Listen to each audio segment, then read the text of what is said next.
Welcome to Telling the Tale. It's a podcast where we're going to go over every single Telltale game released between 2004 and 2018, and even beyond, it seems. I'm your host, Mitchell Farley Wolf, and I'm here, as always, joined with co-host Dustin Jackson. How are you doing, Dustin? Oh, I'm doing just dandy, Mitch. Please don't get up. I'm just, a regular person like everyone else. Are you sure? You seem pretty cool.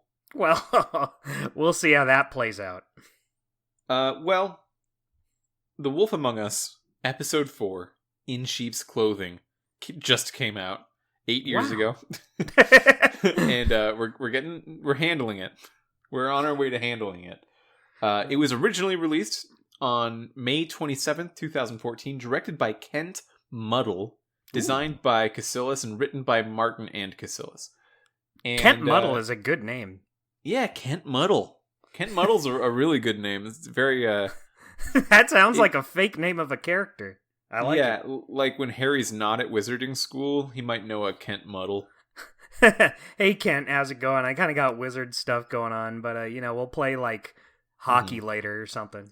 Yeah, Kent Muddle is definitely someone Voldemort wants to rid the world of. He's too normie. Kent Muddle with his Pokemon cards. So, here, first things first. This episode is called In Sheep's Clothing. Why? Wow. Because you think, like, oh, well, there's definitely going to be, like, a sheep in this. Because this is the kind of story that could have one. That like, they would make this a pun of, like, oh, I'm going to talk to the sheep person. Mm-hmm. We don't do that, I believe. Yeah, well, the saying is, a wolf in sheep's clothing, which is right. a saying for, pretending to be this nice person, but you're actually a real beast that will eat you. But, that doesn't necessarily come through in this. Yeah, that doesn't relate to the episode that I played, although, of course, Who's to say? Yeah, boy howdy. Before we get started here, I did want to point out that remember in the last episode how we were talking about how we're such Boy Scouts and other people are just not gonna have the same experience as us, but we have the exact same experience as each other, and what we need is like a punk rock person who's gonna like make all the mean choices. Yeah, we need a real Bloody Mary among us. So we kind of got that. Wow. Because I believe Adam, your roommate, mm-hmm. and our mutual friend Courtney have been talking about what they did last episode, and it was pretty interesting. Ooh, let's spill the beans to our audience. So Courtney just came out guns blazing and said the meanest thing she's ever done, which is, I interrupted Snow at the funeral, which scared the heck out of me. I didn't know she was capable of that kind of malfeasance. Yeah, I don't really care if they're mourning the death of someone. Snow, get over here. We got an issue. They'll still be dead when you come back. Wow, Courtney. Pretty bleak. I like it. Yeah, so there was that. There was also like different orders of which place to go that Adam and Courtney both did. Mm-hmm. And it looks like if you figure out you can figure out where the witch is with just 2 places. Ooh.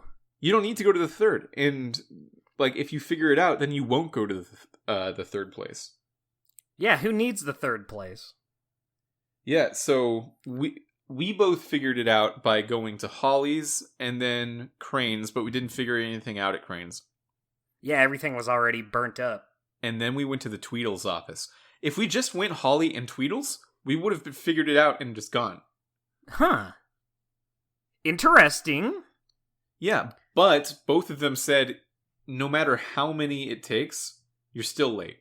That's lame, but You might be less late, but... Yeah, that's something that's like...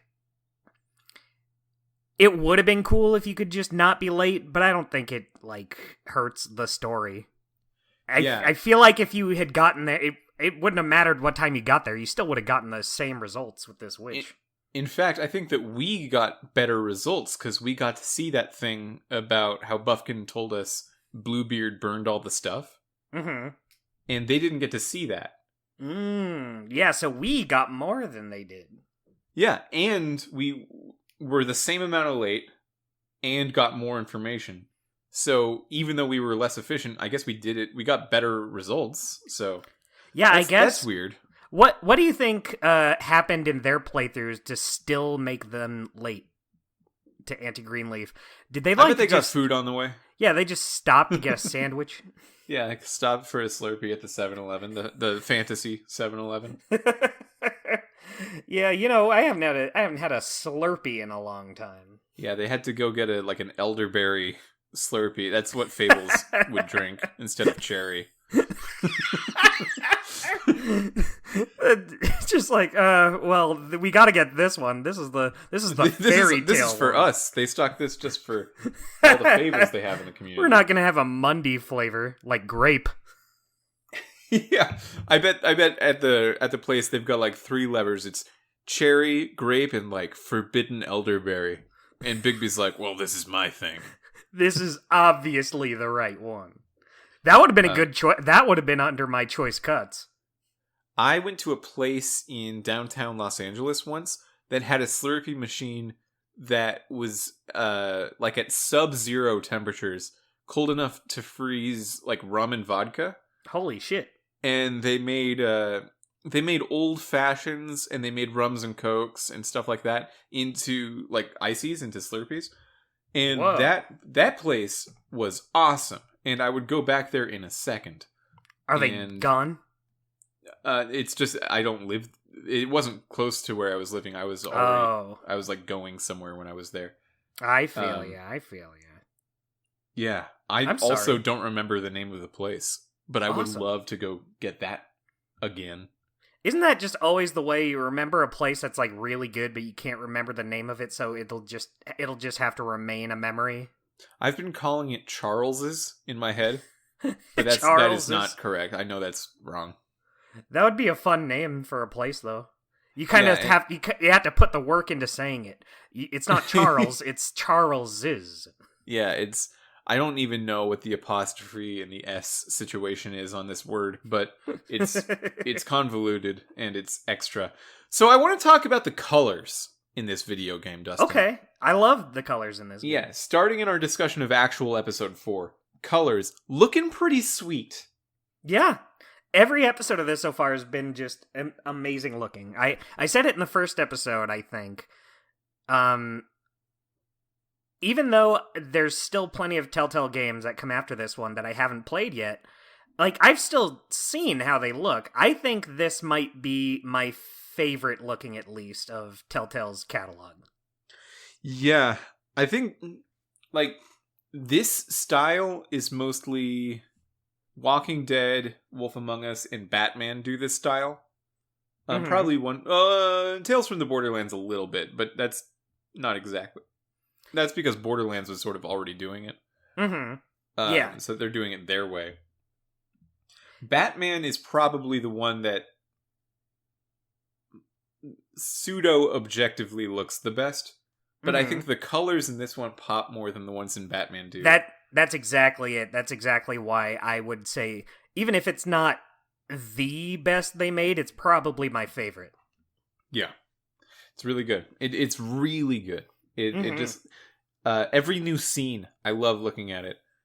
Because in a game like this, you'd expect, like, okay, the style's high, but I bet the colors are going to be sort of, like, desaturated in order to show the decrepitness of Fabletown, New York. And that might even have been my decision if I were working on the game. But no, they just, like, pump every primary color into your eyes as fiercely as they can and with as much PSI as possible. Yeah. To put into a color. It's great stuff. Lots of purples, lots of reds that just really pop, especially with the shadows. The pure black shadows really work well. Like, we were discussing how it kind of had mixed results with Walking Dead, but I feel like here it works so perfectly just because those colors contrast it so much. Yeah, it's a very utilitarian approach to the idea of color, where it's like, okay, it either needs to be a bright color, or if it's just sort of a whatever color, don't do a whatever color, just make it pure black. Yeah, Don't exactly. like, so half the screen at any given time is black, but all the other colors are so bright that it never feels like it's mostly black. It feels like a bright looking game. In my mind's eye, this game is purple more than anything else, but Yeah. it's in the actual playthrough, you see all kinds of greens and yellows and blues and reds all the time. Yeah, strong colors all around. We were discussing it with Walking Dead, how you know, these are remastered versions of The Walking Dead, so that graphic black setting doesn't always work out. Sometimes the black shadows are a little too much, and you lose a lot in that scene. But something like this, where this was the art style they had in mind, and they can just have the colors be there and help things stand out more. Like, even in pure black areas, I think things stand out because they have like colored highlights here and there, so things don't get lost in that big dark mass. That I think that's really smart. I'm not an art person, but I really appreciate that kind of decision making when it comes to the art aspect of this game. Yeah. It has such a strong identity that makes me wonder, like, if I were to read the comics, how much would I feel like this is a reflection of what the comics are like? And how much would I feel like, this is very much a Telltale game that ties into a comic? I have no idea. I haven't seen enough of the comic to know.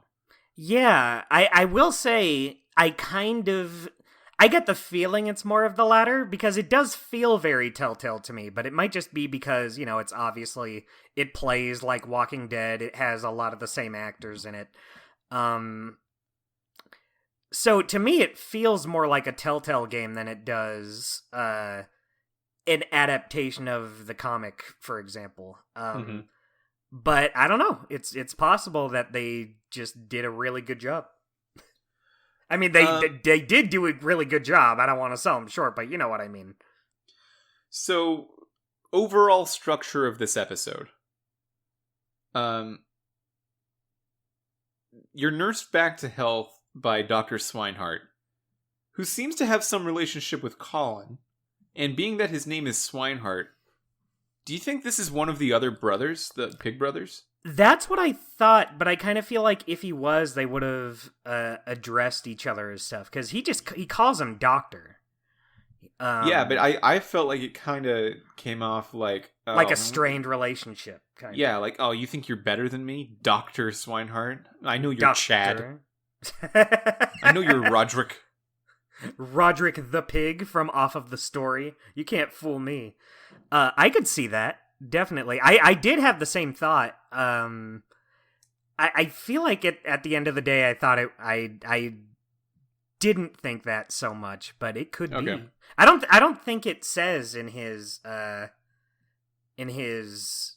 character bio in the game. Have you kept reading like all of those?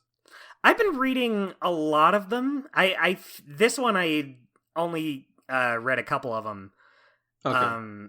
I haven't been up to date with those. I haven't been good about reading all those bios. Some of them are really interesting, and then some of them are just kind of explaining general concepts. So they're not like all super interesting, but like Flycatchers in the last episode brings up how he lost his whole family. So there's some important character stuff in there, but I think they know. I think they know that not everybody's going to be reading them, so they don't put anything. They don't put any like crucial information you need into them. Okay, so high level of the episode. You get fixed up by Dr. Swinehart, and he says, "You gotta take it easy, Big B." And Big B says, "It's part of the job." And that's how that conversation goes. Big B's very much Solid Snake. Basically, yeah. In a lot of ways. And so the doctor leaves, and Snow brings up this idea that, like, hey, we gotta start doing some things right. We can't be corrupt. We can't be like off book as much as we are. We got to do things right.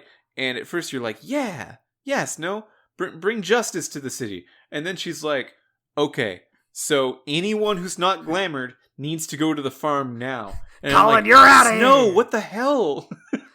Yeah, no, I wasn't even on board when she started saying that because it sounded like she was getting pretty accusatory. She was like, look, we can't let this shit happen again. It's like, I don't think Bigby necessarily wanted to go full wolf here. I think this is a situation where maybe he would have avoided it if he could have. Yeah, I think when she said that, at first I was thinking, like, oh, you're still talking about this as sort of a tumbleweed effect of everything that happened because of Crane's cowardice and selfishness as the leader of the town. Like, yeah, we should make this a town with a more democratic process where we talk to everyone, poor and rich, equally, and do all that stuff. And I was on board with, like, that idea. Of course, who wouldn't be? And then she's like, okay, anyone who doesn't look right is deported. And I'm like, hey, that's really racist and classist. And I think you should know that, Snow. I think you should realize that. Yeah. And they give you choices in this as if you're supposed to ever agree with Snow. Yeah, I know I didn't. Colin is such a bro in this scene, too. He's really standing up for you in here. So I was like, thank you, Pig. That'll do. That's a good reference. Thanks.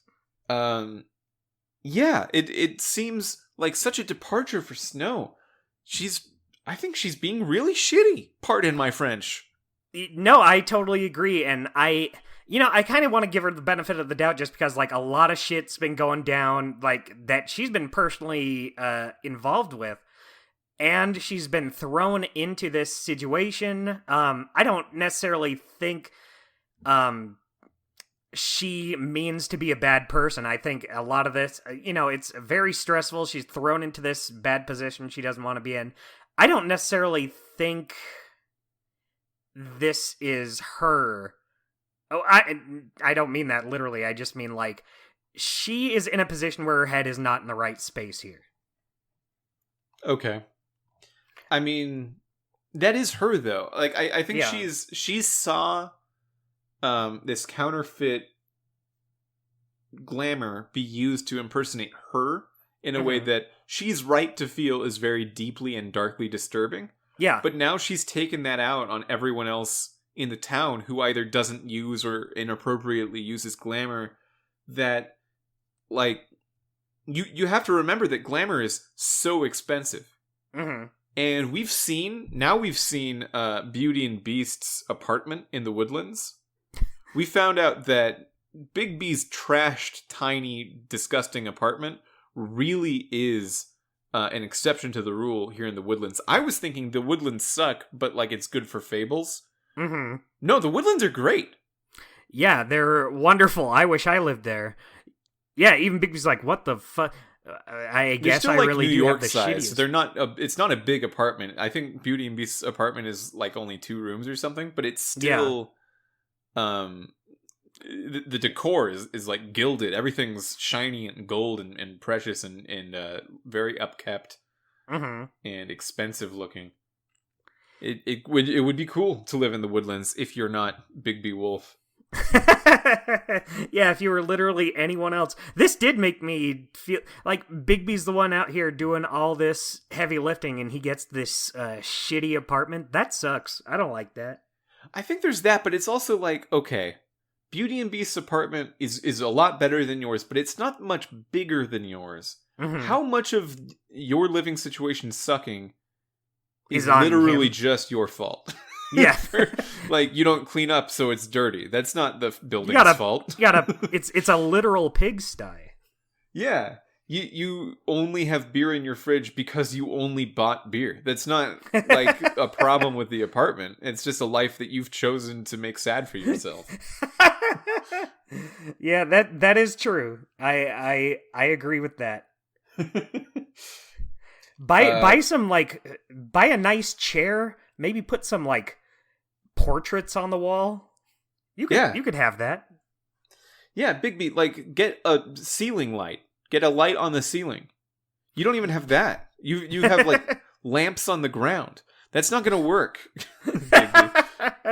This isn't like, oh, pity Bigby. He's like, he lives in such a dump while everyone he works with directly has, like, such a wonderful place right next door, and he has to think about that. Like, dude, just like buy some decorations. I know that you're the sheriff, you're making the money. It's not like you don't like where do you think Bigby's money's going? Because I think he's got money. He's put in position as like one of the elites of this town.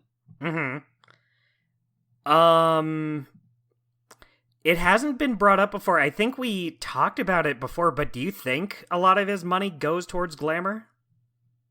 A lot of his money might go to glamour, yeah, because his obviously he's not a real human. He's sort of like a wolfy guy.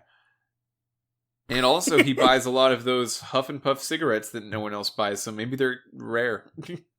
Maybe they're expensive. Yeah, everyone hates that brand. Everyone's like, Huff and Puff, those suck. And Bigby's like, come on, this is kind of my thing. Yeah. I don't go into your house and tell you your cigarettes are bad. Just let me enjoy my life, you guys. Come on. I wonder if this is a big joke from the comic of like, oh, the comic people are going to love how everyone says Huff and Puff is bad. They're going to love that joke. I mean, I thought it was a good joke. I like it. It kind of gives Bigby something. Everyone's like, why do you smoke those? And he's just like, 'cause I wanna.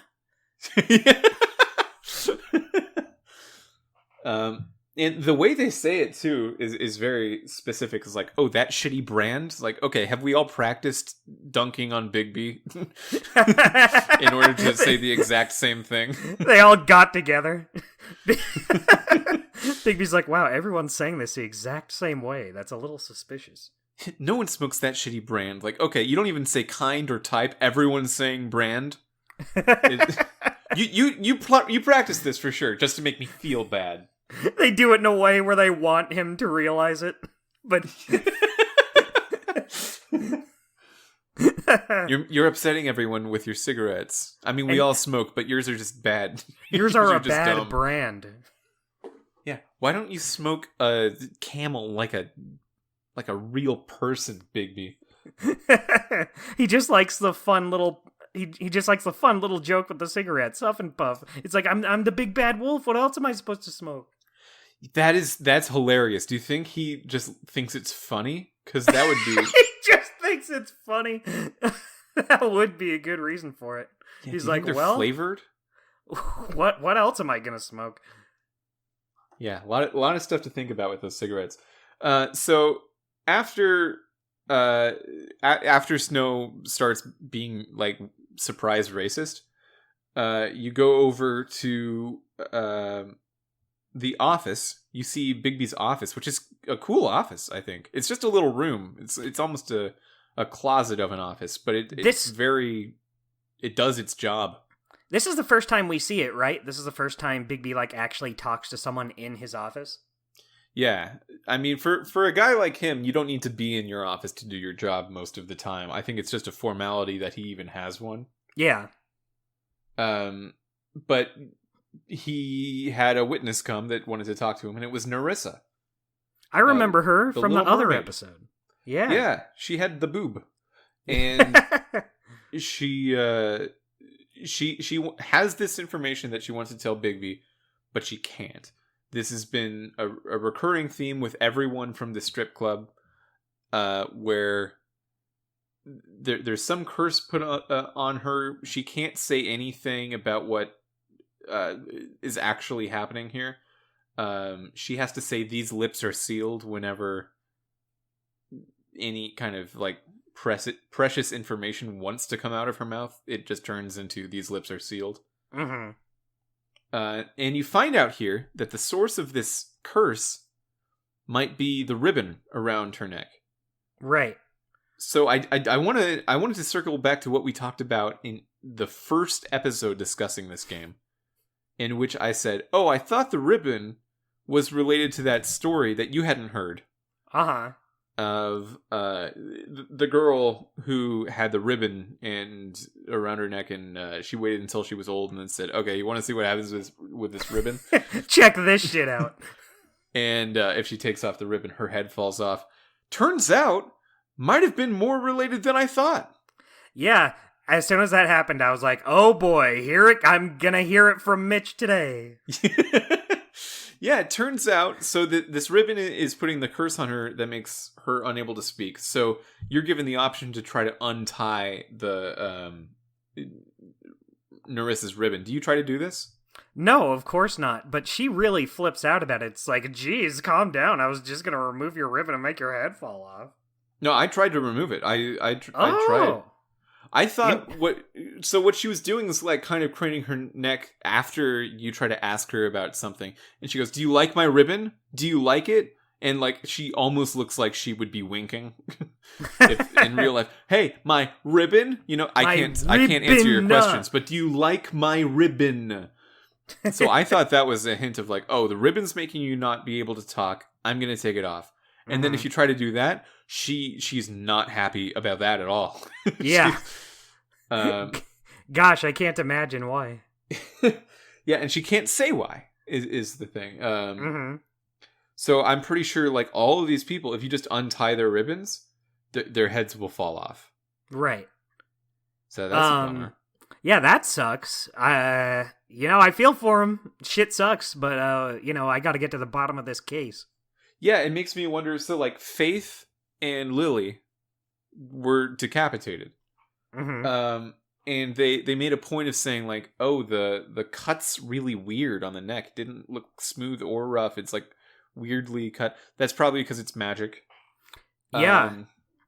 So maybe, yeah, it kind of implies maybe their heads weren't cut off at all.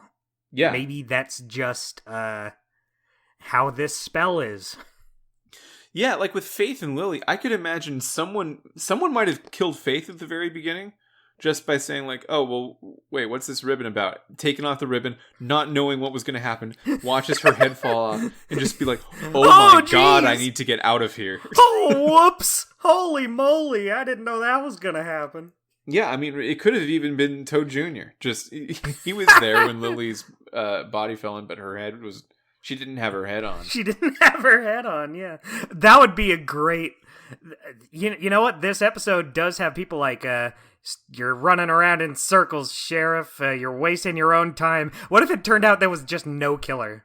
And this was like just... It was just random people accidentally doing Lily this? took off her own ribbon, and she forgot. She just... she forgot that it would be bad if she did. She was like, "Oh, shit, whoops." That would be like a really, really bad way to end this story, but I would laugh so hard at it. So I would be like, wow. Yeah, because I mean, these people are prostitutes. Yeah. So you can imagine their Johns would say like, "Oh, what you got, this ribbon? Let me take that off." And then before they can be like, wait, don't. That's actually real important. Yeah, and then like the guy's just there is like, "Ah, shit, I didn't know." Again? This happens every time I try to take a girl's ribbon off. I should Is stop it me? trying. Some girls will do anything to get out of a date. Man, I swear I didn't go into this situation trying to make this happen. It turns out it is Flycatcher, but it's just a mistake every time. And he keeps trying. Maybe, like, you know what? It didn't work the last 5 times, but maybe this one will work. My mom always told me to find a girl whose head won't fall off when I take her ribbon off. That's all you can really ask for. You gotta keep trying until you find the special woman for whom that is true. Maybe this is the one. So Snow comes in and tells you Beauty and Beast they have to talk to Bigby for some reason. And Nerissa like finds a sneaky way to say like, "I think you should go about your business. You wouldn't be wasting your time." To indicate she thinks Beauty and Beast are somehow connected to this. Bigby's just like, I wonder what that means. Yeah, you can play Bigby really dumb, which I think is fun in these Telltale games. Like, Nerissa sounded like she was hungry. Like, no, that's not it, Bigby. You can give him all kinds of wrong information, and he'll just sort of run off of it. Yeah, God, what was it? Was it like last episode? I forget what. No, it was when you're investigating the motel room. And yeah, anytime you like find a clue, you have like 3 dialogue choices, and I think one is right, and then the other 2 are just yeah, like you said. This killer was hungry. He loved apples. Yeah, he was hungry. Metal Gear. Huh. So, at this point, I wrote in my notes, is Beauty the crooked man? Because all I'm doing at this point is, like, every time they show me a new character, I'm like, this is probably the crooked man. Probably. So, Beauty and Beast are having a couple's spat, where Beast is not excited to see you, because I guess he forgot that, like, Beauty and Bigby weren't actually doing anything. Yeah, I was kind of confused about this because like you and Beast are on good terms in the first episode, and then in the second episode, you clear things up. But I guess it's just because you were helping Beauty keep the secrets from him. He's just untrusting of you. I guess it feels a little underwritten. I agree. Beast's anger with Bigby. It's one it doesn't of those feel things. it doesn't feel justified. Yeah, because Bigby or Beast is saying stuff like, "Oh, I bet you'd love to speak with my wife, huh?" And then I Bigby's would like, actually. Yeah, she called me. So like, what is your problem with me? I love Beast just getting really in your face. He's like, "Oh, really? She called? Yeah, with what? A phone?" Like, yeah, probably. Yeah, that would make sense, I think. About what? Like, I don't even know. You just need to. You calm don't down. know. That would make him like a really bad character, but a really funny character at the same time. I mean, that is what it is. That is what he's doing. Yeah, that's not like a would-be. That's in the game. But if they took it even to absolutely absurd, stupid levels like that, I'd be like, all right, I've come around. Even when he lets you in the apartment, Bigby's like, "Come on, Beast, can I just talk to Beauty?" And Beast is like, "Oh, I guess you can come in." Like, okay, it's gonna be every step of the way. I guess you can have a glass of water. Oh boy, Bigby, I guess you can just shaw over my life here too. Guess someone thinks crackers grow on trees. Yeah, like he brings out food, like, I guess you can have this food. We made sure to get the gourmet snack set for Mr. Bigby Wolf. So like, even though Beauty called you and tried to, like, get in touch with you because she seemed to have some information, it takes forever to get her to just say anything. Yeah. For some reason, she called you. She wanted this to happen, and she's like, I shouldn't say. Gosh, like, I'm at your place. You called. Like, why is everyone in this game acting like this all the time? She doesn't have a ribbon that makes her not talk. She's just being an asshole. Yeah, But it turns out that Beauty had been... So help me out with this, because I don't actually remember in full. But it was something with the pawn shop. Was that where she got the loan for? Because she took out a loan from the Crooked Man. Okay. I think that was it. So Jersey, the Jersey Devil, works at the pawn shop, and I guess Beauty got a loan through them from the Crooked Man, in order to keep living a life of luxury, even though she doesn't have that much money. And Beast has been working also possibly for the Crooked Man, through the front of a butcher shop. So it's kind of weird that it's just 2 different fronts for shops, that are, you have to go to both, like one after the other. It's just fronts. It's the same story for both of them. Yeah. You'd think that they'd try to diversify that a little bit. Yeah, I mean, there really isn't that much difference between one or the other. Like, Yeah. you find out some different stuff from each one, but, like, not even really that much from the pawn shop. But I did go there second, so maybe you get more if you go first. I also went to the pawn shop God second. damn it. Yeah. I specifically did the butcher shop first because I thought, well, obviously Mitch is going to do the pawn shop first. Why? I don't know. I don't know why. That's just what came to mind. I was like, well, this is more Mitch core of a Honestly, choice. I felt weird picking it because I thought like, well, I don't really want to. I don't like Beast at all, so I don't want to help Beast out. Beast is lame. So I felt weird doing the Beast one first. So you kind of got me. You're right. I was inclined to do the other way, but I did this way for some reason. The butcher, which Beast clarifies is down the street from the baker and the candlestick maker, mm-hmm. which is there's so many little jokes like that throughout this entire episode. I love it. It's the most reference heavy, like, Jersey. You know, the Jersey Devil and the butcher is down the street from the baker and the candlestick maker. It's stupid. It's really stupid. I do really like how this world of fables, it's not just confined to just fairy tales. You have fairy tales like Beauty and the Beast, Big Bad Wolf, etc., but then you have nursery rhymes, and then you just have like urban legends like the Jersey Devil and Bloody Mary. I like that it casts such a wide net. Yeah, and some of these are not folk tales. Like The Little Mermaid is just a book that was it's less than 150 years old or so. It's not that folky. It's just a story that is public domain.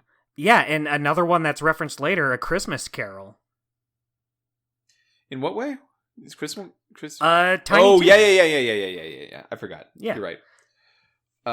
So at the butcher's, you go there, and Butcher, he's just, he's not actually making that much meat. The meat on display has been frozen for weeks. So you go in the back, and you find out that there's, like a lab in the back that some of the prostitutes are chained up by their ankles and forced to work at the lab all day. Yeah, that seems like overkill. Did you need those chains? Like, you've already kind of got them in your whole business. Yeah, they already can't talk or take a ribbon off without their heads falling off. Yeah, I don't think you need those chains. Yeah. There's already consequences. There's a lot of like backdoor reasons they can't do much about their situations. It just seems like arch, just making them feel arch. Yeah, like they let them go anyway. Like these prostitutes are out walking around. It's not like they're enslaved here forever and can't leave. Mm-hmm. So why? What's the point? So you find out that this is basically like a weird alchemical delivery service. So there's stuff for everyone in town. Mm-hmm. And even people who you think are on the up and up, like Beauty's listed, I think Snow White is listed on this big blackboard. And people that are attached to this probably don't know about where the stuff they're getting is coming from. Mm-hmm. But they this is where the Tweedles have been delivering stuff from. And this is stuff like glamours and like counterfeit magical items and stuff. Mm-hmm. Very witchy stuff. Very, very back alley stuff. Yeah. What do you think of the butcher?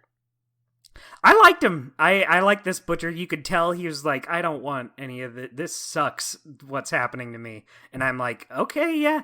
He didn't strike me as a bad guy, so I was very soft with this guy. I was like, calm down. You're not going to get in trouble.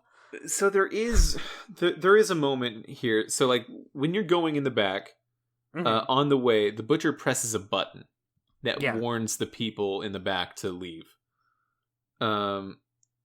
So Bigby brings up, and I agree with Bigby here, like, Butcher, you can't act like you're a victim in all this and that you're not trying to get out of this and you're not trying to fight against it if you are helping them out by getting them to leave before I come back here. Like, it seems very shallow, the things you're saying about, like, oh, well, they took over my stuff, and I don't want to help, but I have to. If you're just gonna sort of help them out and backstab me all the time. I get that, but also they will probably kill him. Yeah, he probably he's doesn't gonna die at some point. He'll probably die sooner or later. Yeah, I would think he just did it because if he didn't, like, warn them, then they probably would have come back and made a knife in his face and head. Yeah, so that's the butcher shop. Then you go to or you might have done this first, but you go to the pawn shop, which is, these places have names and I didn't write them down. But yeah, I mean, they're just referred punny. to. Yeah, I wish I wrote them down, but you get it. The pawn shop, the butcher shop. So, I wish I wrote them down. They do have names. Mm-hmm. So you find Woody. Woodsy's from something else. The woodsman. Yeah, Woodsy is from a very different thing. You find the woodsman here trying to get his axe back. And it is there. The axe is there. But the Jersey Devil is just being the least helpful prick that could possibly live on Earth. This guy sucks ass. This guy is the worst. He's worse than Gren. Like, Gren grew on me, and he was an asshole from the start. But this guy, this little this piece of work. Yeah. So there's he just starts fighting the woodsman about the woodsman's axe, and Bigby jumps in and he can fight off the Jersey Devil, which is a big sort of quick time event sequence where you gotta get a little rough with the guy. And then, of course, you're always judged for using brutality. But, like, this guy was throwing fists at you in your face. And you're like, I should have just taken it. Yeah, this is a horrifying monster here. Yeah, this isn't a very...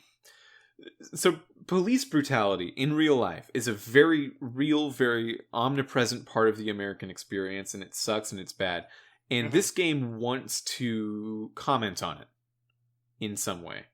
It really does. It seems like that's what this game's, like, underlying thematic motifs are all tying into. The idea of government and how they use the power, and how, like, well, sometimes it's shitty if you're like being a police guy and you just beat up on people to get what you need, even if you feel like you need to do it. But the situations that the game puts Bigby in to make that happen are so ridiculous that I don't feel that it's... I don't feel like it's an earnest interpretation of that goal. Yeah, you're being attacked by a creature with a skull for a head. Yeah. I think it's okay to get a little more hands-on. This guy is trying to kill both a bystander and you, and you like punch him a few times and then let him go and don't even arrest him. And people are saying, "Oh, that's brutal." Is it? Like, that's not as... Yeah. It's like ACAB, but this game is a ACAB, but that's the, like, the premise of this whole game. Yeah. Yeah, like they I think there's this thing going on where the writers of this game are themselves, it feels that they are themselves anti-police, or at least the current structure of police, or whatever. It's hard to say from from this work what their actual feelings are on that kind of thing are. But in order to, like, push that, they give the player unrealistically tempting situations that sort of defeat their own politics. They go against what they're trying to do here, because, like, oh, you have to beat up the Jersey Devil. You're literally in a situation where you have to, which is not what police brutality should be thought of as, because it's what it actually is, and it is super real and super common, is a lot less necessary than that. And that's the problem with it. That's why it shouldn't be done all the time. But yeah, it's weird guilt trips that this game does, and I don't appreciate it. it's different when you're being attacked by the literal Jersey Devil. It is, yeah. Yeah, I feel like someone would use this game as an apology for police brutality, almost. They'd be like, okay, well, you saw it with what Big Wolf had to deal with, right? This is basically the same thing in real life. Like, nah, Chad. I used Chad twice. Sorry for real people named Chad. I don't think of Chads that way. Sorry, Joseph. Sorry, Malcolm Jungles. Yeah, there's a shitty one. Yeah, that guy sucks. I should catch up with Malcolm Jungles, see what he's up to. Yeah, wow, you can tell that I don't think people outside of our circle of friends listen to the show. They get it, Malcolm Jungles. I have to clarify who Malcolm Jungles is for this a potential audience member who I don't know in person. Don't worry about it. Don't worry, everybody. I won't tell you who that is. You'll have to live in mystery and wonder. Yeah, and it won't help to Google it. I made sure that it has very low SEO. But yeah, I totally agree. Woody is the one who gives you shit for if you get brutal with this guy, right? So I punched him enough. Mm-hmm. I didn't punch him as much as I could punch him, but I didn't pull all my punches either. Because this guy sucks. This guy really sucks. And not only is he unhelpful, but he is a horrific demonic creature that wants you to not be alive anymore. Yeah, there's brutality, and then there's also saying, hey man, if you try to punch me again, I will also punch you. And then he does, and so you do, and people are like, can't believe you went for that. You really went to a new low. I can't... I feel like I should not be blamed for that. that seems like not my fault. Yeah. I could maybe let it slide in like episode 2 when you're like interrogating Woody, you're dumb. That I get, but here it's like, no, I really have to actually hurt this creature. Yeah, he's so aggressive. He's so like viscerally evil, unhelpful, and starting the fight. So like, even if there was no violence at all, the woodsman is saying, like, hey, I see my axe. It's right behind the counter. I want it. And then he's like, I don't think it's here. Nope. I think you're wrong about it being present. I guess it's like, well, okay, what else can I possibly do in this situation? Yeah, even if it never came to blows, this guy already sucks shit the most. Yeah. I see it right there. I'm the woodsman. Nope. I'm not a fable if I don't have that axe. I'm just a guy. Nuh-uh, bullshit. No, I don't think so. Yeah. No, I don't know. I don't think so. I don't think that's your axe. I think that's a very similar axe, but it's not. You can't have that one either. I love it. It really is like, what the fuck am I supposed to do here? I have to. Even if this guy wasn't the Jersey Devil, I would be so angry.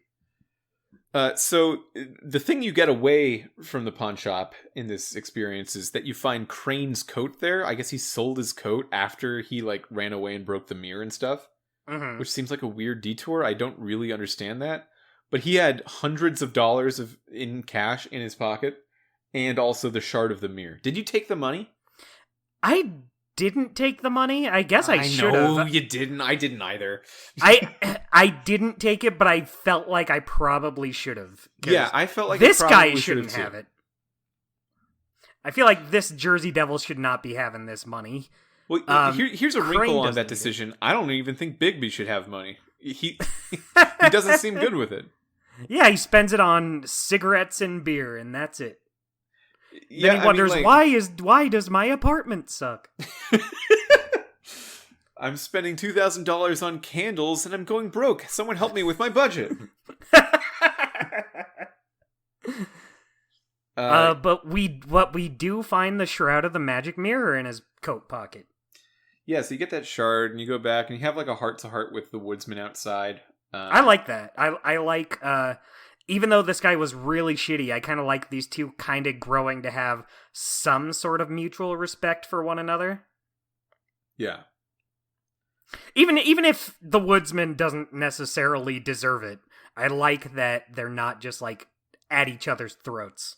You know, I was thinking about the story of Little Red Riding Hood. It's not something I think about very often, and in most interpretations of it in pop culture, well, for one, most interpretations of it are like parodies. Mm-hmm. Because Disney never did a Red Riding Hood.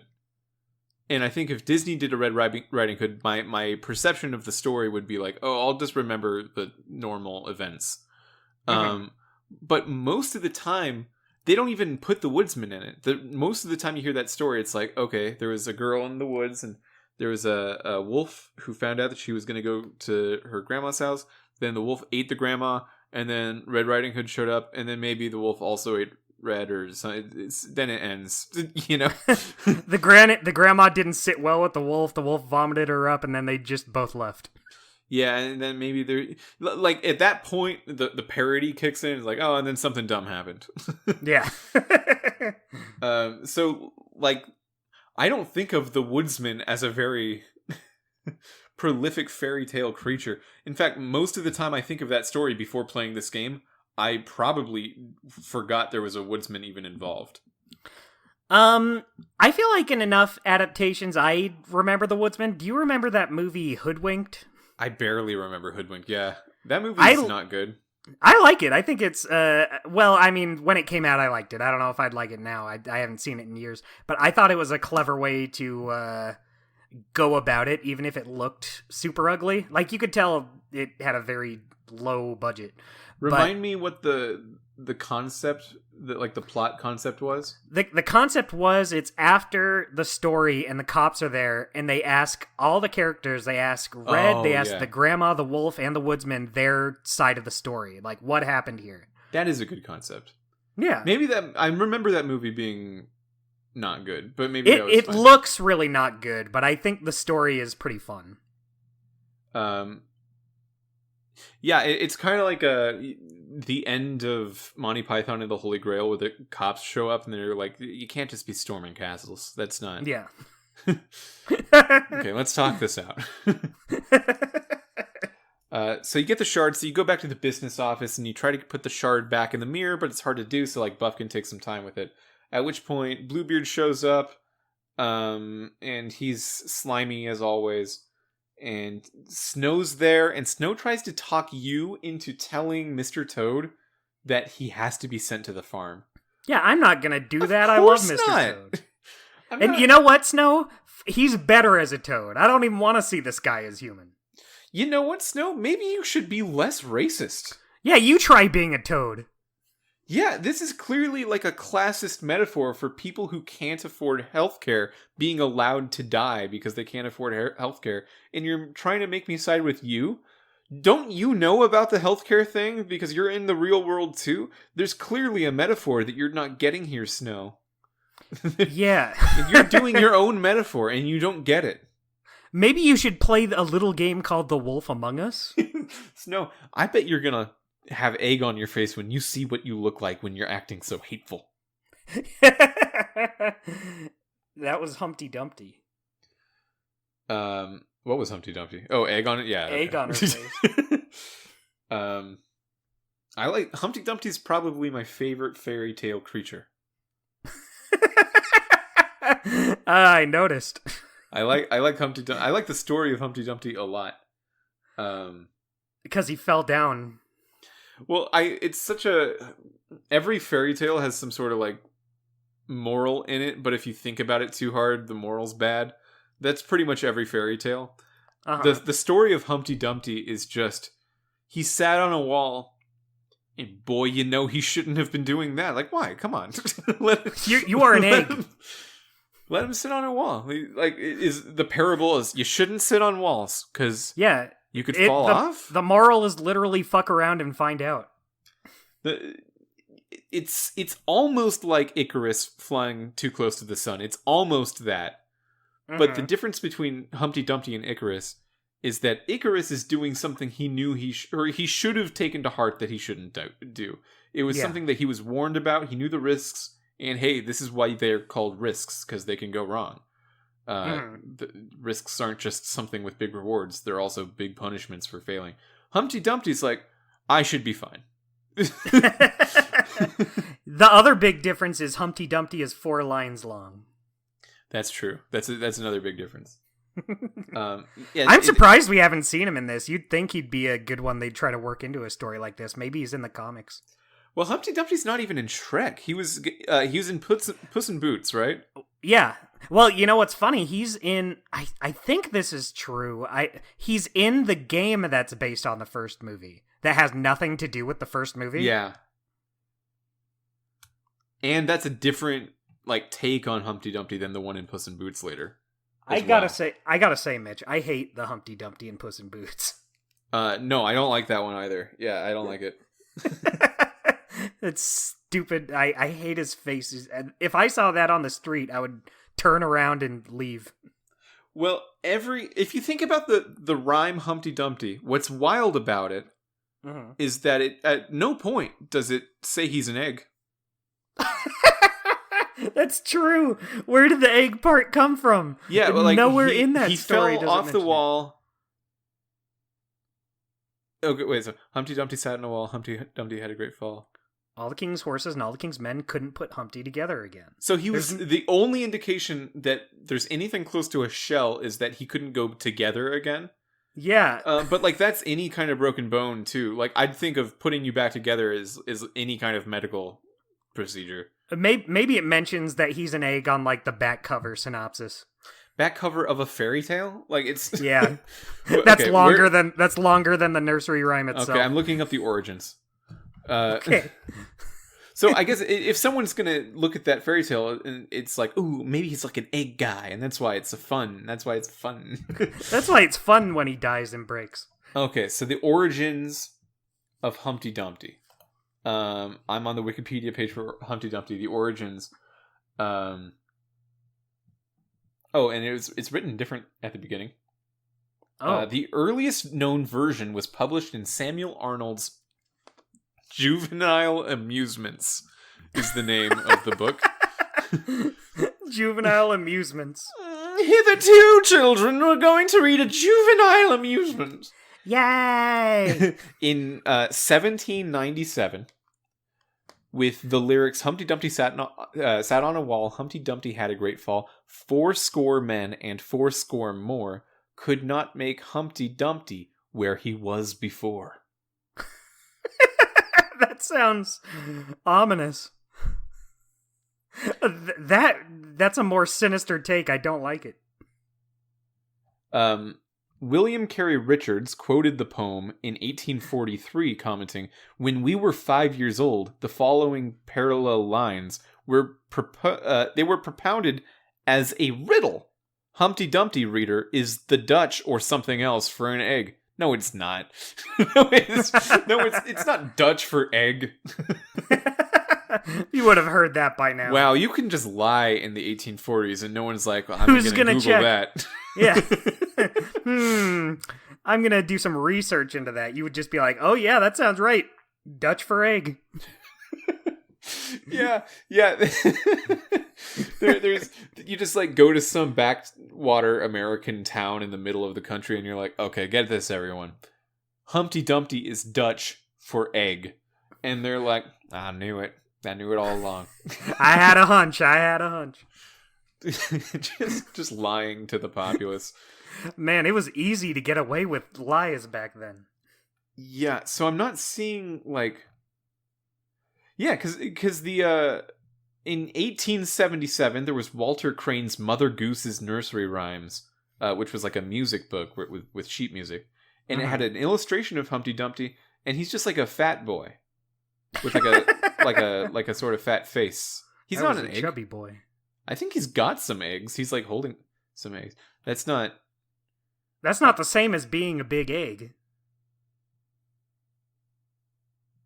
Wow. Yeah. So, okay.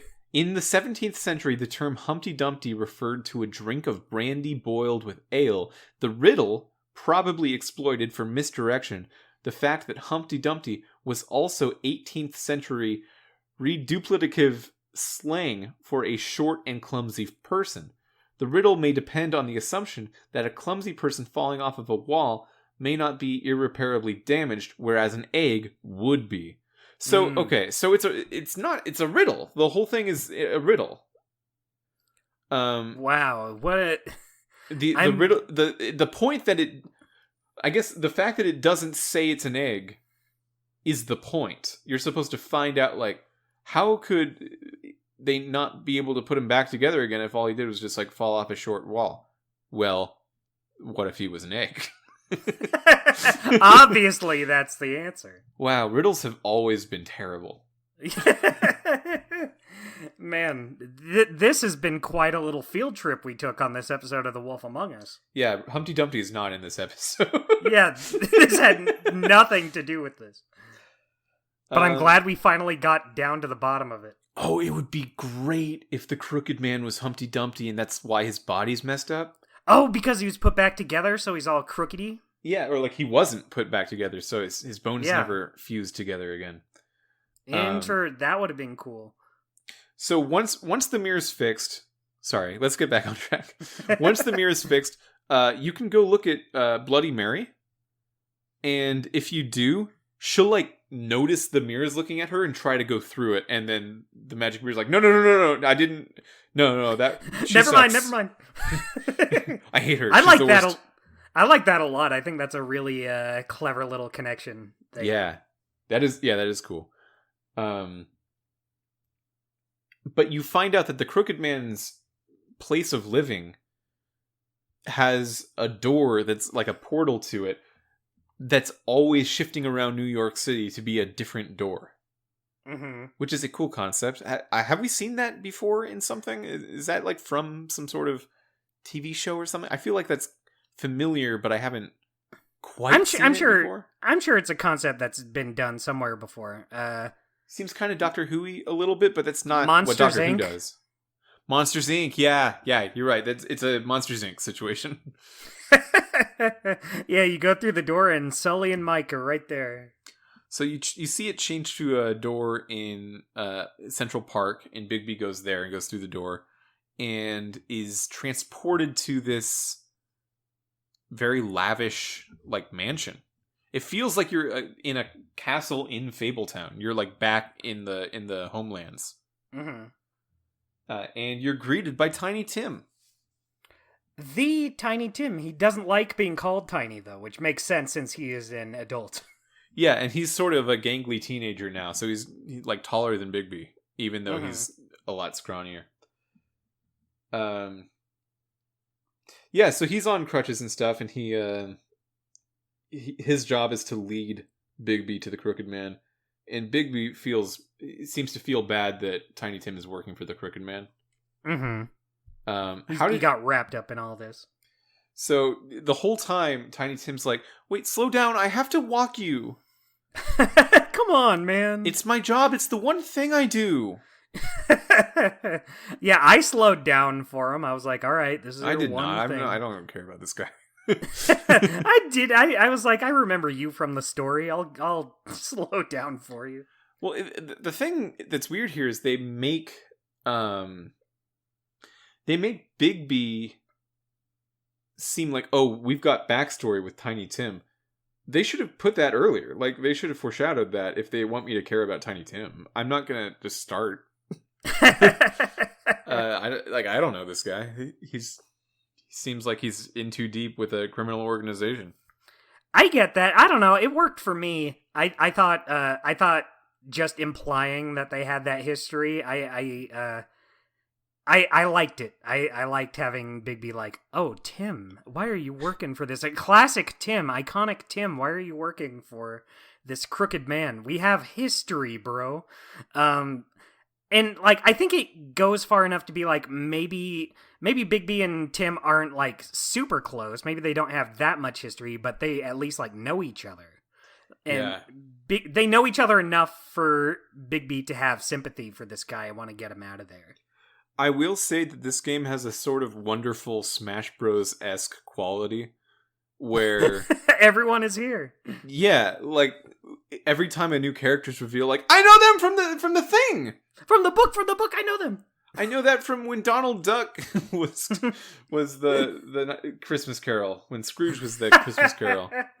That is my favorite version of A Christmas Carol. The Muppet one is good too, but that was my first one. That's the one I've seen way more than any other version.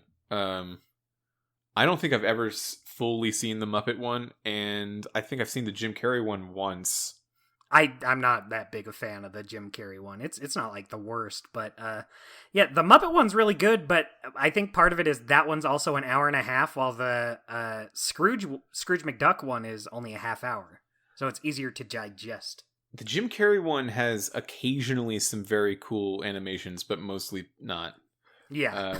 It's definitely, I mean, the same director. It's the same sort of style as Polar Express, where like every now and again, they're doing amazing things with CGI, and then you see a character's face closely, and you're like, oh, I forgot. It does help by the fact that most characters are Jim Carrey's face, so like he's got a weird stretchy face, and it's believable that it looks bad. That's more helpful than Tom Hanks in Polar Express, who just sort of has a normal guy's face. Yeah, he makes no he just has no life to him. Yeah. Oh, bird! He says that. Do you know what kind of train this is?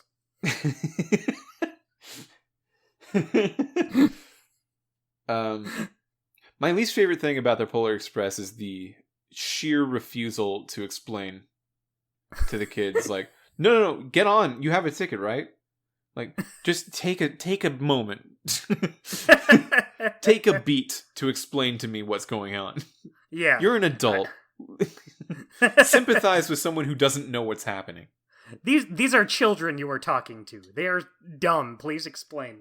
Yeah, I think this is a recurring thing for me, where like anytime in media, there's a very clear opportunity for a very confused person to just get some answers, but the world is being just such a giant jackass about explaining anything to the character. I'm like, I hate this. We deal with that a lot in this episode. Yeah, I do it every episode. There's some person like that. It was bad in CSI. It's a little better here.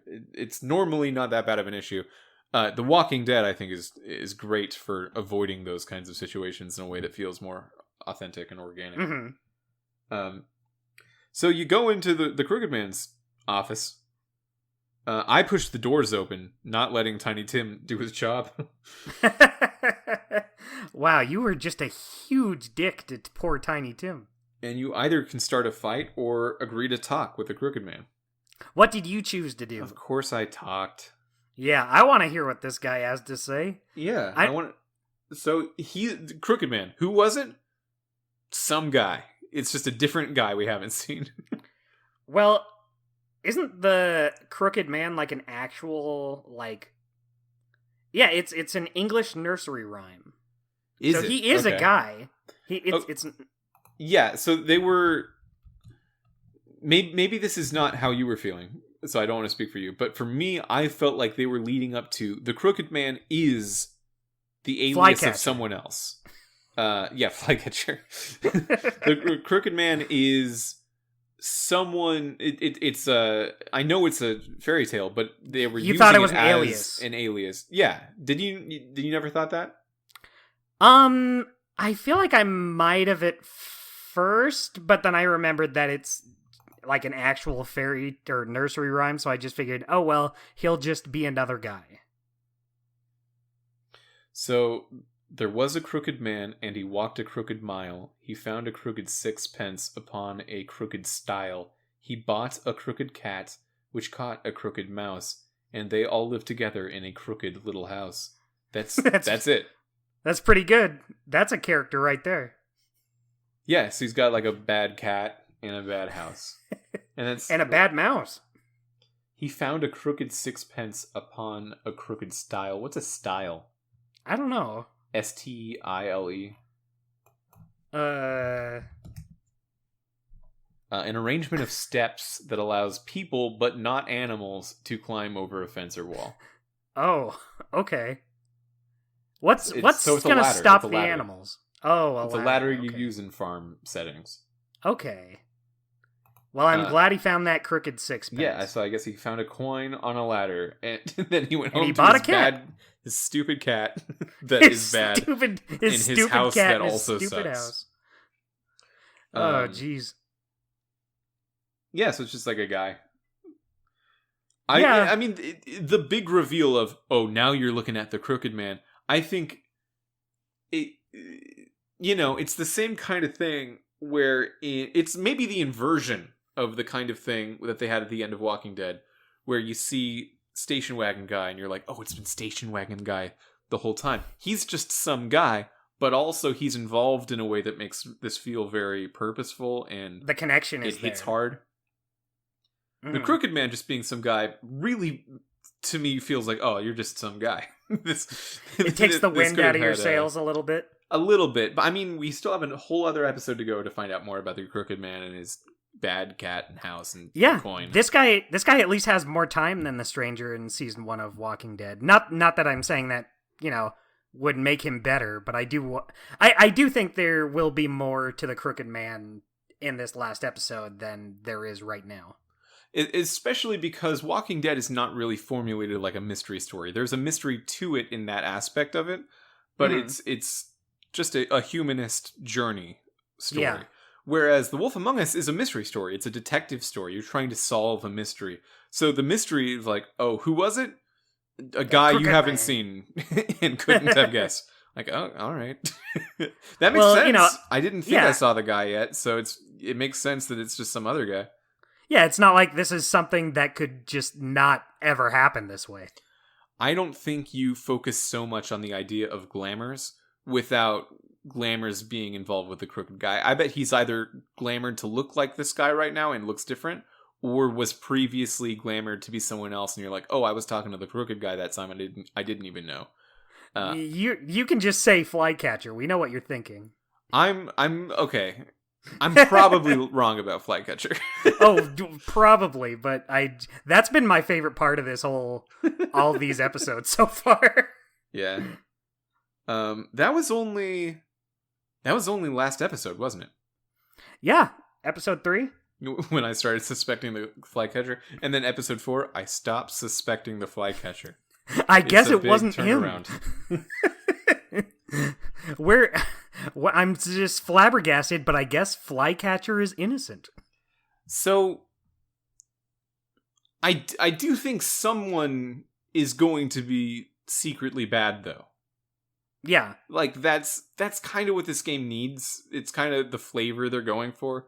They want to like, oh man, it was Beauty the whole time. It was Snow White was secretly bad the whole time. Colin, my good friend Colin. Yeah, Colin would be perfect. It was like, you didn't see me concocting my evil from the shadows. You thought I was just a silly pig. You thought it wrong. I will say I'm really looking forward to seeing where it goes. Yeah, it's that other woman in the purple that shows up sometimes. Mm-hmm. That the blonde. Yeah, with the pixie haircut. I'm not sure. Is she Rapunzel? Did she cut her hair? Is that like her deal? Does she have an entry in the? I don't remember even seeing her in like the character bios. She's usually paired up with Narissa. Yeah, she's one of the workers there. Yeah, I bet she's a like a Disney princess type. But I don't know who it is. Although, Lily was in that group too, and she was a troll. So she could be anything. Yeah. Who would you like her to be? I think Rapunzel is a good answer, especially since she has that, really short hair. I think I would be like, because she normally has the really long hair. Yeah, it's like an inversion. You really It's like not what you expect. You twisted it around on me. That's professional writing. Oh, you know what you're doing over at the Telltale Studios. You twist them around. We do see, a lot of people in the Crooked Man's office. We see the Tweedles, we see her. Who else is in there? In the Crooked Man's office? Yeah. There's a lot of people. What's the strip club owner's name? What's his Pudding and Pie, Georgie Porgy. Yeah, Georgie Porgy. So he's there. the Tweedles. Is Bloody Mary there? We know she's involved with them. We know she's like part of that crew, but I don't remember her being in that exact scene. Yeah, I think her and Crane were elsewhere from the mirror, so Right, I don't think she's at the office. Yeah, because she was saying to Crane, like, look, you're gonna get on a plane, you're gonna go to Paris, and you're gonna shut up until the Crooked Man needs you. Yeah. Why Paris, do you think? Why does he have to go to Paris? Just because it's nice.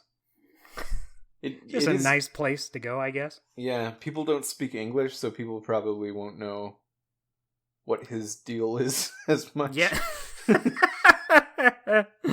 Yeah, I guess that would be a good place to send someone who's involved with this sort of shit. Yeah, I mean, his fable is very American.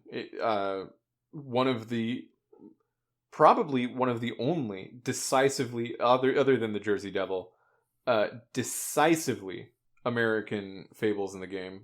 Mm-hmm. Sleepy Hollow is in, I think, like New Hampshire or something.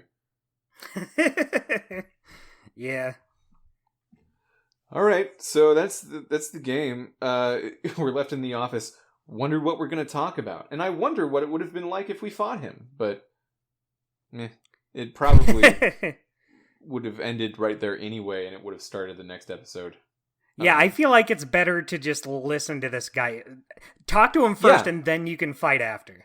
Yeah, why would you not collect this information? Because you can always just end the conversation with a punch in the face if you want.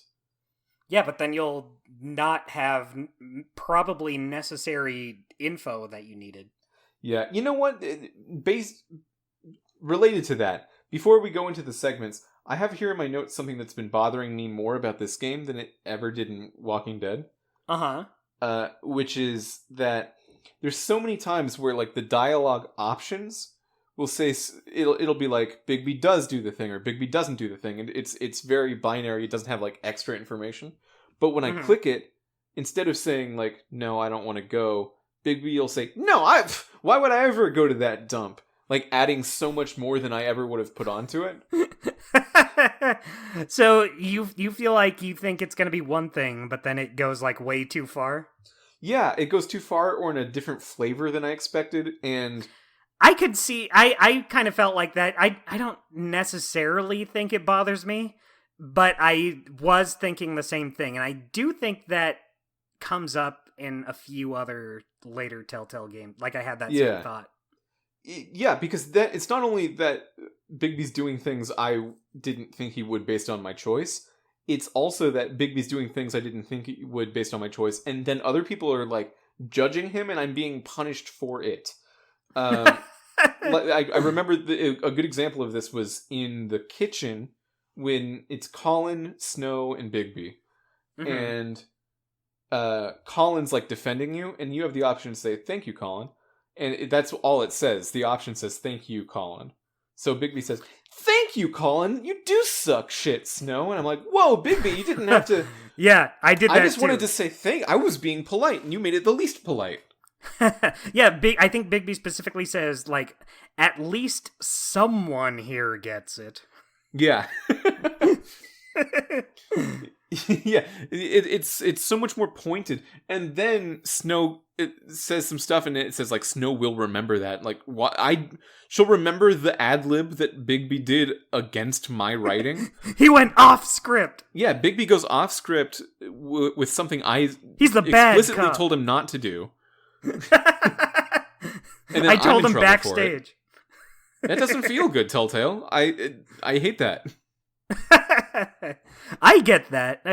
Like I said, it doesn't bother me that much. If it plays out in a way that's different than I expected, I just go along for the ride. But I totally understand getting frustrated at that, because that's not the way you wanted it to go down. Well, sometimes I think it's good to go along with the ride, and sometimes I think, well, this is clearly a very important moment because Snow is revealing that she is racist. Yeah. And classist, and I don't want to even support that a little bit, and I want to make myself calm but understood. And then we're putting extra words and extra thoughts and extra emotions in here. It's like, okay, well, I can't possibly do what I want to do in this situation because anything that I try is going to be co-opted by Telltale's writers just saying like, oh, what if he was like mean? What if he said other stuff? I love the idea of you choosing to make him say something and then he just says like the exact opposite, but the way it's worded just makes you think, all right, well, this is going to be the nice option. Whoa, whoa, whoa, whoa, whoa. Yeah, there's and that is exactly how it is. There's a scene in the first episode of Telltale's Batman, which we're going to get around to, that I remember. That this is not too heavily spoilers or anything, but Bruce Wayne is throwing a party at Wayne Manor. And he's like giving a toast, and it's a bunch of rich people in the room. And some reporters, some like charity people, like it's a well-to-do event. Yeah. And Bruce Wayne is given the option of saying like a number of closers for the speech. And the one I remember choosing was, so enjoy the wine. It's very expensive. And I thought, oh, that's sort of like a fun little, it's like a little joke to end the speech. Mm-hmm. I mean, it's probably not a joke. It probably is really expensive, but it's, it's like, oh, we're all joking around. It's very expensive. And if you click it, Bruce Wayne says, so everyone enjoy the wine. It costs more than the net worths of everyone in this room except me. And I'm like, Bruce, that is so much. And like, no one laughed along with it. Everyone was like, wow, is he having a bad day? Sorry, Bruce. Jeez. Yeah, it really turned around in that end bit right there. I thought you were going to say... this would have been funny. I thought you were going to say, like, so the choice was to say, enjoy the wine, and then you pick it, and instead he says, enjoy the beef brisket. Okay, I don't think they've ever gone that far. That's not what I meant to say. Yeah, that's just an entirely different food. Let's head into our segments. Yes, I would love to. So first, let's talk about our choices. I did not send Colin to the farm. I also did not send Colin to the farm. Like, why would I do that? Especially when he's here, he's on your side here. Yeah. Why would I be like, thanks for seeing things my way, Colin. Get out of here. Do not get me wrong. I wish he didn't live in my house. I want that for Bigby. But yeah, I'm not going to just send him to the farm. Yeah. Number 2, I did try to remove Nerissa's ribbon. Ooh, I did not. What's your percentage on that? We know it doesn't matter, but... Well, I actually thought it was... The percentages in this episode were a little interesting, because almost all of them were, like, almost a perfect 50-50 split. Okay, yeah, I don't have any 50-50 splits, so... Well, it's not, like, exactly 50, but, like, I don't have anything in the 50s. It's not even close. So, for sending Colin to the farm, it was 49.7% said Colin should not go to the farm. And yeah, I've got 85.5. Wow, that is different. So I did not attempt to remove Nerissa's ribbon, and 60.2% of players did not. 36.2 tried to for me. Okay, yeah, okay. So moratorium here. We're not going to talk about percentages unless we're playing the same version of the game from now on. Okay. Because it's just nothing. It's really getting you worked up. You're going to turn into a big scary wolf. It does not make sense that different consoles could have such different numbers. It doesn't. That's not true. That the number of players of these games should be high enough, especially with the game we're playing right now, which a lot of people seem to have played. The law of large numbers should be high enough that it doesn't actually matter. Yeah. What SKU you're playing it. So the fact that these are basically random numbers that if you pretend they're interesting, you can lie to yourself. You know? Harsh. they just don't mean anything. So I did go to the cut above, which is the butcher's shop. I wrote that down. I realized I did. Yeah. First, you also did. I also did that. I did not thinking that you would not do that. Yeah. I did not send Toad to the farm. Yeah, obviously. and I did agree to talk with the Crooked Man. Yeah, that was the lowest. That percent was surprising to me. I know you just said we weren't going to talk percentages, but okay, but don't let it be surprising because it's wrong. Yeah, well, it's not. It's not. It doesn't mean anything. Don't let that low number make you think it's actually a low number. Hey, I can pretend. If you pretend, you're lying to yourself. This is what I'm saying. It doesn't mean anything. It's fine. It's sometimes I want to have fun with percentages. Yeah, but then you can't come on the podcast and say, "Oh, there was some interesting thing here." There wasn't. I can. I physically can do that. What I think, but yes, I also chose to talk to the Crooked Man. Yeah, we did 4 out of 5 the same way. So yeah, 1 different. So that's better than last time, at least. So I wonder if that is mostly because we are very similar players and people in general are going to do very different things, or if it's because some of these choices are more no-brainer than they're meant to feel like they are. I can see that. Like, of course you can send Colin to the farm, but like, who's really doing that that's not actively trying to shit on the game?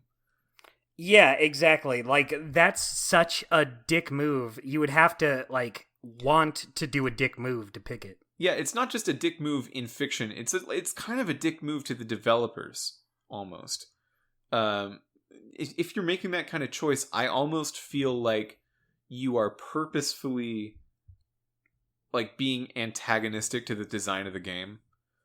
Mm-hmm. You're just being mean to it. It's just not... That's not what this game is, so... Yeah, exactly. Okay, let's head into our... Which one do you want to do first?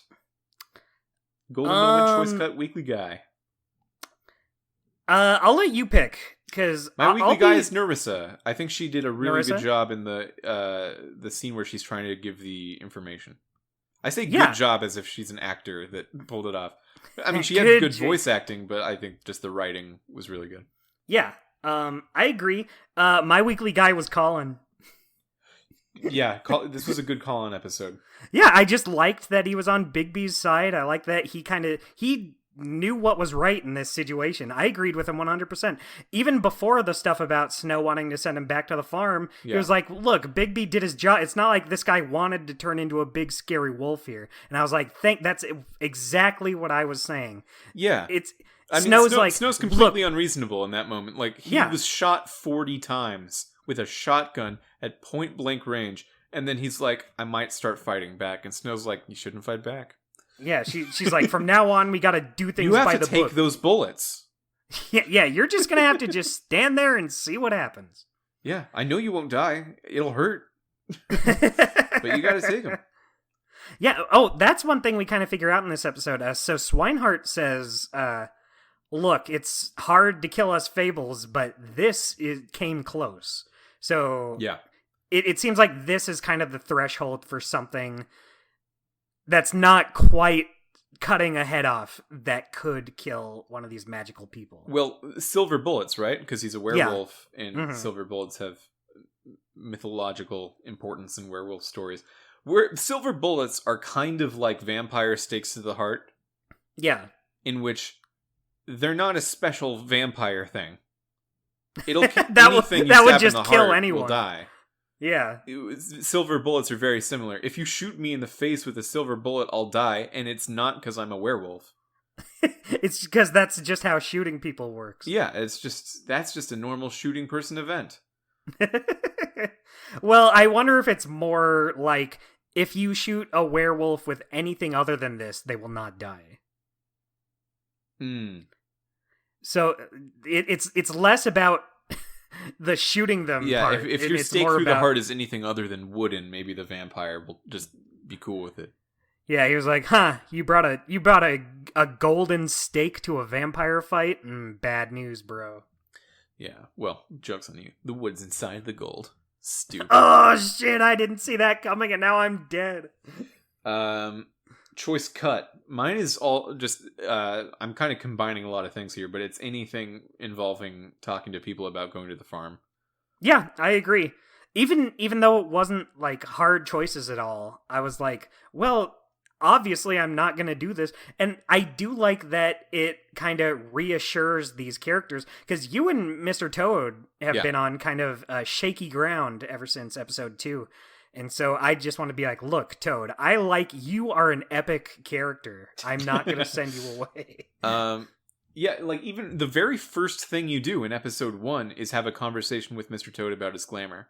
It's the Yeah. very first thing you do in the story. It's how it opens. It's how the whole world is explained to you.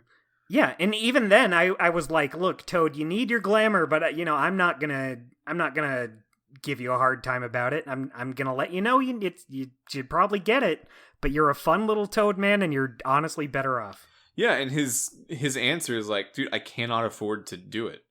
It's and it's like, okay, sense. Well, yeah, you don't gain anything. Try to go outside less, but Yeah, and it seems like he usually does fine. He's inside most of the time, so yeah.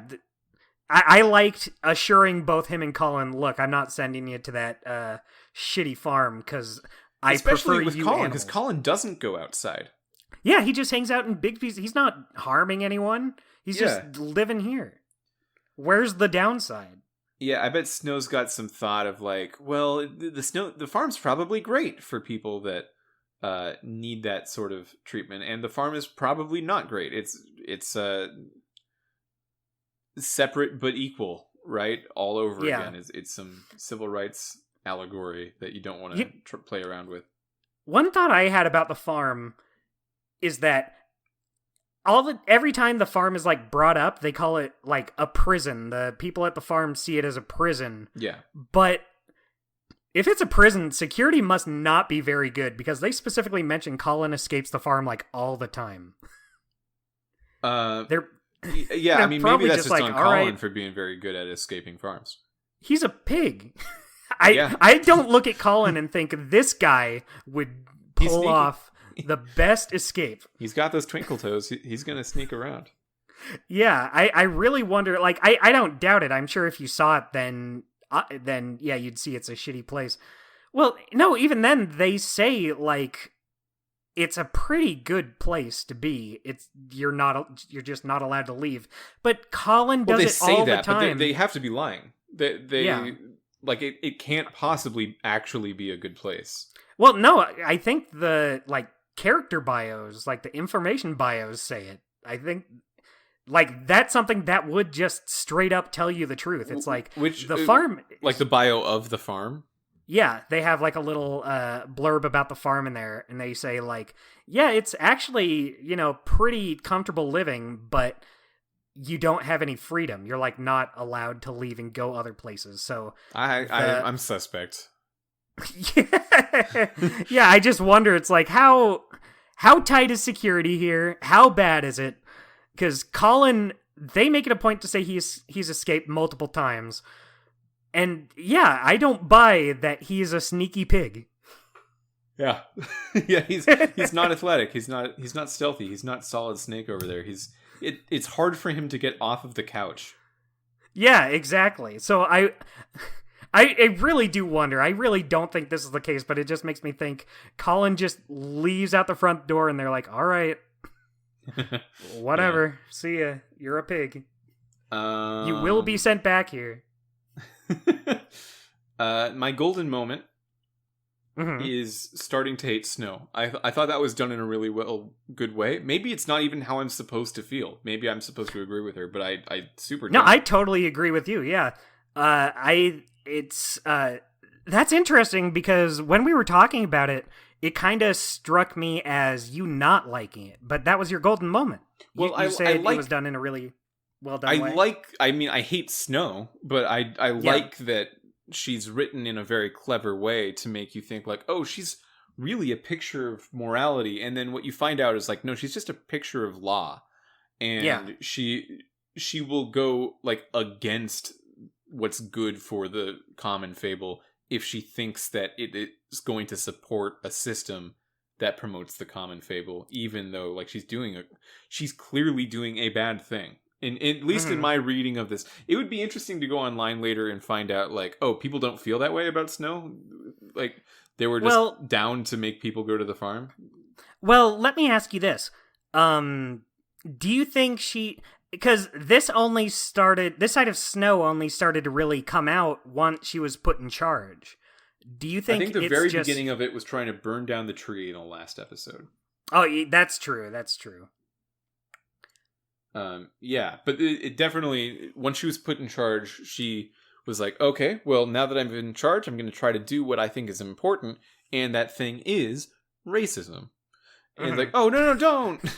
That's the right route to go down. Yeah, because I think when you're arguing with her, either in this episode or last episode, there's an option to say, like, because Snow says, everyone should be glamored. You have to be safe out there. And you have the option to say, well, it's easy for you to say that because you're like an attractive woman in the story. I have to be a wolf when I'm not glamored up. And like, it's way more expensive for all the fables that are frogs and badgers and wolves and pigs and all that. Yeah, why can't you guys just see it my way and let them be fun Banjo-Kazooie characters? Yeah. Mr. Toad would be great in Banjo-Kazooie. Yeah, he's just my favorite character in this whole series so far because he's just like a regular guy, but his voice performance is great, and he's a little frog man. My golden moment is just it's a tiny little moment. I just really like that connection with the magic mirror and Bloody Mary. I just thought that was a fun, clever way to do it. Yeah, and he's like, nope, no more of that, no more looking at her. Because if the series ended and then she never had a go through the mirror moment, it would feel like a missed opportunity. And they probably aren't going to do that in full, so this might have been the way to get that in there. Yeah, it adds to the world building. It has a connection between these two characters. Yeah. Well, Dustin, I believe that's our show. Already? Wow. It just flew by. We had some laughs. We had some talks. I cried. Yeah, well, that's weird, but... Mm-hmm. It was unrelated. it was a different thing. This whole other thing had to do with sandcastles. Yeah, there was a crab in there and I kicked it and I bit my toe.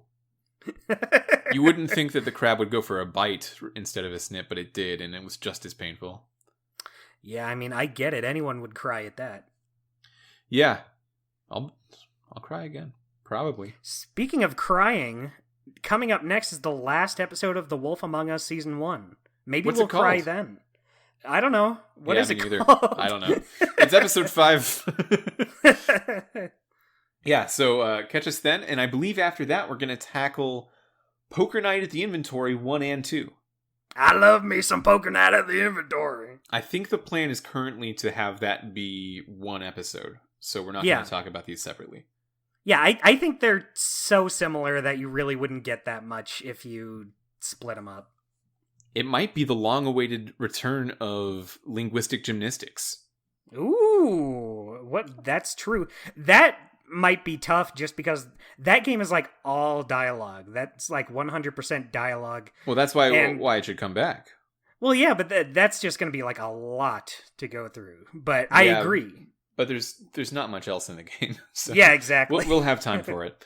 Yeah. So until then, well, okay, so more immediately than that, episode 5 of The Wolf Among Us, I really am excited to see how that this ends. Do you have any idea, like, beyond what we've talked about, what's going to happen in the next episode? I have no idea. I'm really looking forward to it because I don't really even know where this could go. Like, yeah, I kind of feel like if it was just like a showdown with the Crooked Man, that would be kind of lame. I feel like there has to be more to it than just I'm gonna fight this guy and end his reign of terror. Yeah, other than just suspecting that there's something more complicated here, that the Crooked Man is like Snow White in disguise or some shit. Which I've brought up. I think I'm positive there's a disguise angle with this guy. Yeah, I mean, if you spend this much time focusing on the glamour, that has to come into play. I mean, it already has multiple times. I feel like it has to here as well. Yeah, I mean, that may just be because the comic does. We don't have that kind of information to back up. Mm-hmm. why they would focus on this character or that character or something. Yeah. Like, I have Either no way, idea I'm which of these excited. characters don't show up in the comics and which ones are new. So Yeah. I hope that Mr. Toad's in the comic. Yeah. He should be the star. Well, we'll find out if he is the star next time on Telling the Tale. See you later. ABC,